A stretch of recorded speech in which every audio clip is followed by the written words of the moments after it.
Is he a loser or a keeper? 6 ways to tell the difference. One of the things that women have to contend with in dating is the risk of having a great guy disappear from your life after going to bed with you. There's always the possibility of going out with someone who seems so awesome at the beginning, only to undergo a shocking character transformation later on. And chances are, you've probably experienced this yourself. It wouldn't rare for most girls to be disappointed, or even appalled, when their guy doesn't live up to the hype. That really puts us in a pickle, doesn't it? Constantly wondering if the man you're going out with is a psycho and nice guy's clothing does nothing for your peace of mind. After all, dating and or getting into a relationship with someone is a considerable emotional investment. Sure, getting hurt comes with the territory, but there's certainly nothing wrong about saving yourself unnecessary grief. There's a difference between going through the normal relationship issues with a quality man, like clashes of opinion and such,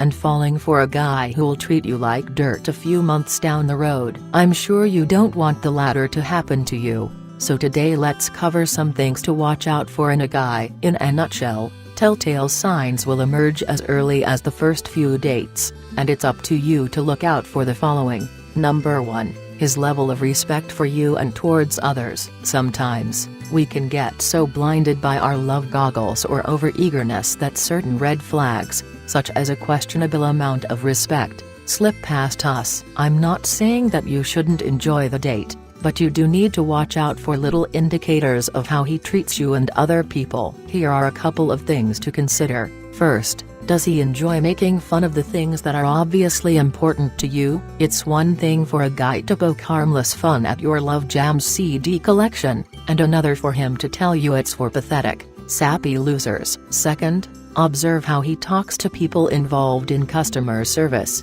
such as the staff at the restaurant you're eating at or the cashier working at the popcorn stand in the movie theater. Does he excessively berate them for not serving his cafe latte according to his micro specifications? Or does he politely point out little slip-ups with a lot of words like please and thanks on the side? Even if his attitude towards other folks doesn't directly involve you, it gives you a glimpse of how he'll act in the relationship later on. Number 2, how thoughtful is he? Not counting obsessive compulsiveness, a guy who has the consideration for some vital things is an indication of his character. This includes his attention to detail. Does he care enough to brush his teeth, shine his shoes, iron his clothes and keep his car in good working order? Don't feel that you're being mean or overcritical for thinking about these things. These are merely basic aspects, and you're not being harsh by taking them into account. A guy wouldn't ask his dream girl to walk down the altar if he knew his bride-to-be was going to spend the rest of the marriage looking like something the cat dragged in. So it's only fair to expect the same bare necessities from the guys we date. Notice that I haven't mentioned anything about looks,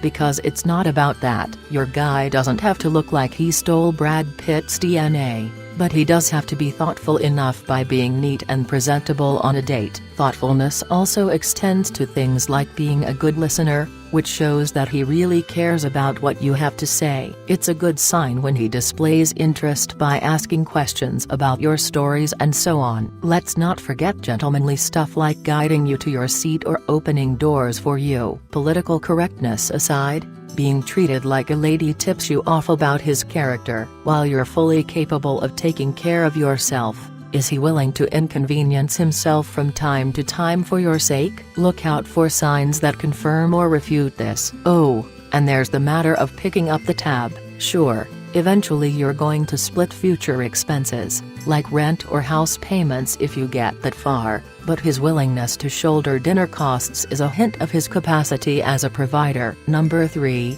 he pays attention to your positive aspects. When you put effort into looking your best and he compliments you for that, it feels great. But what about your other traits, such as a strong independent streak or your creativity? There's something special about a guy who can appreciate the things about you that go beyond physicality. If he has the ability to genuinely, not patronizingly, value your hobbies, interests, and other stuff you hold dear, then you may have a winner. As long as he values you in the same regard as you do for yourself, then your guy is on the right track. Number 4, he has a generally positive outlook. Not to get all mystical or new age on you, but a person's energy can either bring you up or down. I'm sure you've met your fair share of upbeat as well as gloomy people. Notice how their energy affects your own disposition. When the peppy attendant at the bookstore is just oozing with delight to help you pick out a good read, it's not hard for your mood to follow suit. Similarly, your co-worker's sob story about the umpteenth fight she had with her boyfriend is going to bring down your day. It also works the same way with a potential boyfriend. Does his broad view of things lean towards the positive side? Or does he only see the world in dull shades of depressing gray? Watch out for a guy that likes to get into long rants. It doesn't bode well for someone who likes whining about his work or spends lots of time putting down a former lover or an annoying colleague. Think about how things might turn out if you got into a relationship with such a guy. If he's consistently displayed this kind of negative behavior throughout your last few dates, maybe it's time to move on. On the other hand, keep an eye on a date that can at least muster a sense of humor and doesn't take things too seriously. As an aside, let this also be a friendly reminder of your own attitude. After all, you form half of the equation here, so be mindful of how you conduct yourself during a date. Number 5, he has enough common ground to share with you. While opposites attract, he should be able to meet you halfway at minimum. At the very least, you should be able to relate to a guy's general views, values and lifestyle on some level. More importantly, there has to be that certain dynamic that allows you both to exchange new ideas with each other. It's hard to pin it down really, but sooner or later you'll develop a feel of your compatibility in general. Don't ignore this. Number 6. Fill in your own criteria here. I'm sure you have a personal set of standards, but remember to keep it practical. What I usually suggest to my friends is to clarify their criteria by making a list of things you want in a guy. Don't put too much thought into the first draft. Write down as many traits or qualities that you think your dream guy needs to have. Then, go over this version and think hard about whether the original criteria you listed are absolutely essential. Chances are you can further refine or even drop certain traits from your list. For instance, does Mr. Right really need to have a height of 6'5"? Or would you just be as happy with someone a bit below that mark? Maybe the quality of your relationship wouldn't be that affected if your suitor wasn't as a hardcore fan of Harry Potter as you are. Give yourself the chance to trim down the fat until you've come up with a list that's realistic but doesn't compromise your core principles or values. However,